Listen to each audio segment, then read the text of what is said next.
मान लो कि आप हेवी ट्रैफिक में कार चला रहे हो और तभी आपको एक फ़ोन कॉल आता है और आप अपने फ़ोन कॉल को नज़रअंदाज करते हो और पूरा ध्यान अपने ड्राइविंग पर लगाते हो और अचानक से सामने एक एक्सीडेंट होता है और आपका पूरा ध्यान आपके ड्राइविंग पर होने के कारण आप एक्सीडेंट से बच जाते हो।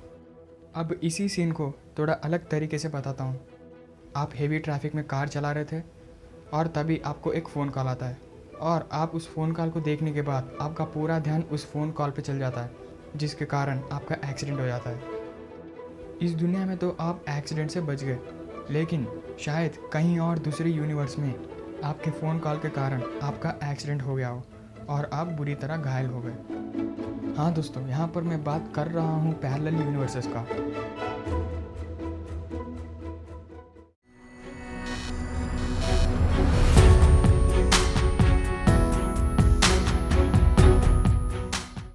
दोस्तों, ये ज़रूरी नहीं कि हमारा यूनिवर्स सिर्फ एक ही हो। ऐसा भी हो सकता है कि हमारे यूनिवर्स के साथ साथ कहीं और दूसरे पैरेलल यूनिवर्सेस मौजूद हो और उनमें एग्जैक्टली हमारे जैसे ही दिखने वाले इंसान मौजूद हो। अब इस वक्त हमारे ये यूनिवर्स में आप मेरी वीडियो को देख रहे हो, लेकिन कहीं और दूसरे पैरेलल यूनिवर्स में आप दूसरे कंपनीज के साथ बहुत बड़ी बिजनेस डील कर रहे होंगे। आप अपने आप को अपने दिमाग में जिस तरह से भी इमेजिन कर सकते हो, वो आप सही में हो सकते हो कहीं और दूसरे पैरेलल यूनिवर्सेस में। जैसे कि आप अब मान लो कि आप बहुत बड़े फेमस फिल्म स्टार हो, तो ये हो सकता है कि कहीं और दूसरे पैरेलल यूनिवर्स में आप सही में बहुत बड़े फिल्म स्टार हो। और फिर से मान लो कि आप बहुत बड़े सिंगर हो, तो आप सही में एक फेमस सिंगर होंगे कहीं और दूसरे पैरेलल यूनिवर्स में। तो ऐसा करके आप अपने आप को कुछ भी समझते हो तो आप वो सही में हो सकते हो कहीं और दूसरे पैरेलल यूनिवर्स में। और इन सब के बाद हमारे दिमाग में ये सवाल आता है कि सही में पैरेलल यूनिवर्स है या नहीं। और यहाँ पर हमारे साइंटिस्ट ने उनके मन मुताबिक पैरेलल यूनिवर्स के बारे में बहुत सारी थियरीज बना चुके हैं। उन्हीं में से एक है इन्फिनाइट यूनिवर्स। इस थियरी के हिसाब से हमारा स्पेस टाइम जो है, नहीं, एक बार रुक जाओ। आखिर स्पेस टाइम क्या होता है? अगर आप नहीं जानते तो मैं आपको बता देता हूँ। हम एक 3 डायमेंशनल दुनिया में जीते हैं और हमारा ये यूनिवर्स एक 3 डायमेंशनल स्पेस में बना है। और हमारे ये 3 डायमेंशंस के साथ साथ एक और डायमेंशन होता है और वो है 4th डायमेंशन। और 4th डायमेंशन होता है टाइम, यानी समय। हमारे स्पेस के 3 डायमेंशंस और 4th डायमेंशन टाइम को मिलाकर हम कहते हैं स्पेस टाइम। अगर हमारा स्पेस टाइम अनंत है और इसका कोई अंत ही नहीं है, तो तब हमारे यूनिवर्स के जैसे ही कई सारे दूसरे यूनिवर्सेस हो सकते हैं। ये आखिर कैसे होता है, मैं आपको एक एग्जांपल के साथ समझाता हूँ। प्लेइंग कार्ड्स, आप इनके बारे में जानते होंगे। इनमें पूरे 52 कार्ड्स होते हैं और लोग जब भी इनसे खेलते हैं वो लोग इन्हें शफल करते हैं, यानी मिलाते हैं। मान लो कि आपके हाथ में प्लेइंग कार्ड्स है और आप सबसे ऊपर जो कार्ड है उसको निकाल कर आप सबसे पीछे लगा रहे हो और उन्हें मिला रहे हो और यही काम को आप करते जा रहे हो। क्या इसका कोई अंत है?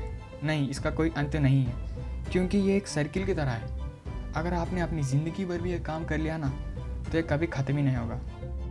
ये जो कार्ड्स मिलाने का प्रोसेस है, इसे आप मान सकते हो हमारा स्पेस टाइम, जिसका कोई अंत नहीं है। और उसमें जो 52 कार्ड्स है उसे आप हमारे यूनिवर्स में मौजूद मैटर समझो। और आखिर में जब आप कार्ड्स को मिक्स करते जाते हो तो उनमें एक पॉइंट ऐसा आता है जहाँ पर आप फिर से उन्हीं कार्ड्स को मिक्स करते हो जिन कार्ड्स को आपने पहले ही मिक्स कर चुके हो, यानी मिला चुके हो। और दोस्तों, यहाँ पर आप उसी काम को फिर से रिपीट कर रहे हो। और कुछ इसी तरह हमारे ये अनंत स्पेस टाइम में एक पॉइंट ऐसा आता है जहाँ पर हमारे यूनिवर्स फिर से रिपीट होता है। दोस्तों, ये इसीलिए हुआ क्योंकि आपके पास तो कार्ड्स लिमिटेड है, आपके पास 52 कार्ड्स है, लेकिन ये जो कार्ड्स को मिलाने का प्रोसेस है ये अनंत है। तो कुछ इसी तरह हमारे यूनिवर्स में जितना भी मास है वो लिमिटेड है और हमारे ये अनंत स्पेस टाइम पे एक पॉइंट ऐसा आता है जहाँ पर हमारा यूनिवर्स ही फिर से रिपीट होता है और फिर से एक पॉइंट आता है जहाँ पर हमारा यूनिवर्स फिर से रिपीट होता है। तो ऐसा रिपीट होते होते हमारे यूनिवर्स के जैसे ही कई सारी यूनिवर्सेस बनती है।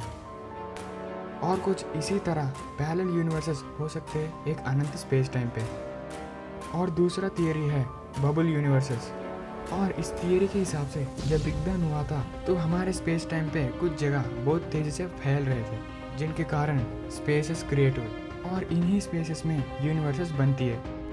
और हमारे स्पेस टाइम के कुछ हिस्से बिल्कुल भी नहीं फैले, जिनके वजह से वहाँ पर कुछ भी स्पेस नहीं बना। और इसी चीज़ की वजह से जो स्पेसेस बनी हैं उनके बीच में गैप्स आ गए और वो एक दूसरे से अलग हो गए। और ये एक एक स्पेस एक एक यूनिवर्स है, और ये यूनिवर्सेस हमारे स्पेस टाइम के असमान फैलाव के कारण एक दूसरे से अलग हो गए और वो अपने आप में ही एक अलग ही दुनिया बन गए। और कुछ इसी तरह बबल यूनिवर्सेस का जन्म हुआ। और दोस्तों, इसमें सबसे मज़ेदार बात यह है कि ये ज़रूरी नहीं है कि हमारे यूनिवर्स में जो लॉस ऑफ फिज़िक्स है वही लॉस ऑफ फिज़िक्स वो दूसरे बबल यूनिवर्स में भी हो। ऐसा भी हो सकता है वो जो दूसरे बबल यूनिवर्सेस है उनमें कुछ और ही लॉस ऑफ फिज़िक्स हो जिनके बारे में हम समझ भी नहीं सकते। ये इसीलिए क्योंकि हमारे यूनिवर्स और दूसरे बबल यूनिवर्सेस इनके बीच में कोई लेना देना नहीं है, वो हमसे रिलेट नहीं करते, वो बिल्कुल ही अलग दुनिया है। और हमारी दुनिया में भी ऐसे बहुत सारे घटनाएं हो चुके हैं जिनके कारण बहुत सारे लोग ये पैरेलल यूनिवर्स के ऊपर यकीन करते हैं, और उनमें बहुत बड़े बड़े साइंटिस्ट भी शामिल है, और वो साइंटिस्ट के हिसाब से पैरेलल यूनिवर्स होते हैं। और इन सब घटनाओं में से सबसे मिस्टीरियस और सबसे बड़ी घटना है द मैन फ्रॉम टोरेड। इस घटना के ऊपर एक बुक भी पब्लिश हुआ है और वो बुक का नाम है द मैन फ्रॉम टोरेड। और ये घटना हुआ था साल 1954 में। इस घटना में एक अनजान व्यक्ति दूसरे देश से जापान के एक इंटरनेशनल एयरपोर्ट में आता है,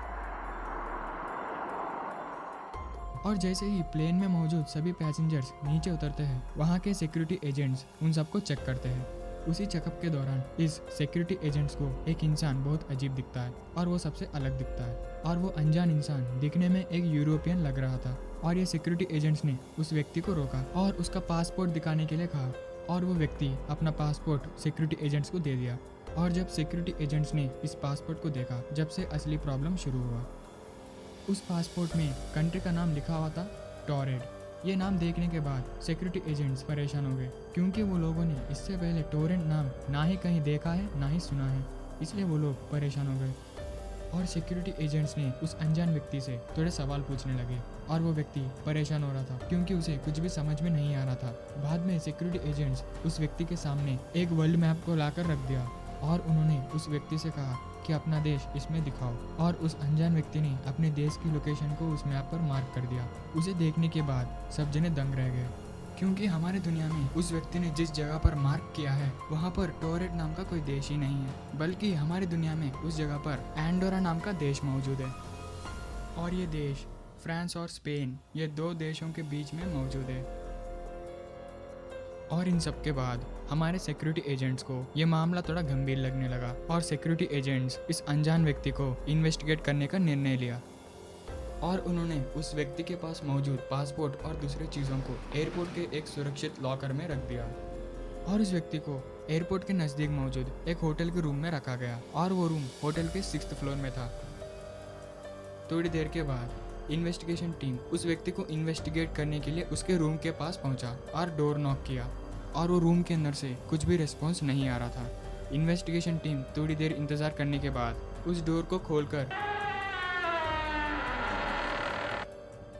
अंदर गए, और वो लोगों ने देखा कि वो व्यक्ति वो रूम में नहीं है, और वो रूम में वो इंसान भागने के भी सबूत नहीं थे। और जैसा मैंने कहा, वो रूम होटल के 6th फ्लोर पर है। अगर कोई व्यक्ति उस हाइट से कूदता है तो वो जिंदा बच ही नहीं सकता। और उस इंसान के रूम के बाहर 2 सिक्योरिटी गार्ड्स को भी लगाया गया था। ऐसा लग रहा था कि वो इंसान जैसे गायब ही हो गया। और इसके बाद उस अनजान व्यक्ति के बारे में और जानने के लिए जब इन्वेस्टिगेशन टीम एयरपोर्ट में मौजूद उस लॉकर को खोला, और उन्होंने देखा कि लॉकर एकदम खाली है। उसके अंदर रखी पासपोर्ट और दूसरी चीज़ें नहीं दिख रही थी, वो लॉकर एकदम खाली था। ये आज तक सबसे बड़े मिस्ट्रीज में से एक है। वो अनजान व्यक्ति आखिर कहाँ से आया था और कहाँ चला गया, और उस लॉकर में रखी पासपोर्ट और दूसरी चीज़ों का क्या हुआ।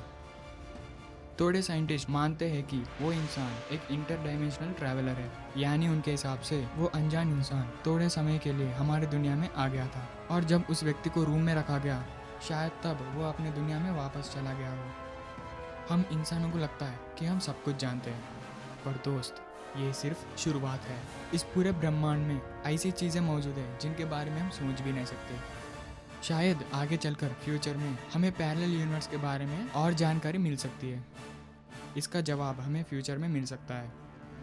दोस्तों, इस वीडियो को ख़त्म करने से पहले अगर आप मेरे चैनल पर पहली बार आए हो ऐसे ही और मज़ेदार वीडियोस देखने के लिए जल्दी से मेरे चैनल फैक्ट और चार्ट को सब्सक्राइब कर लो और सब्सक्राइब बटन के बाजू मौजूद बेल आइकॉन को दबाकर उसमें ऑल ऑप्शन को सेलेक्ट कर लो। इससे आप मैं जब भी कोई नई वीडियो अपलोड करता हूँ तो आपको सबसे पहले नोटिफिकेशन आती है और आप सबसे पहले मेरे वीडियो को देख पाएंगे। तो चलो मैं मिलता हूँ दूसरे वीडियो में। Until that keep exploring. Thank you for watching and good bye.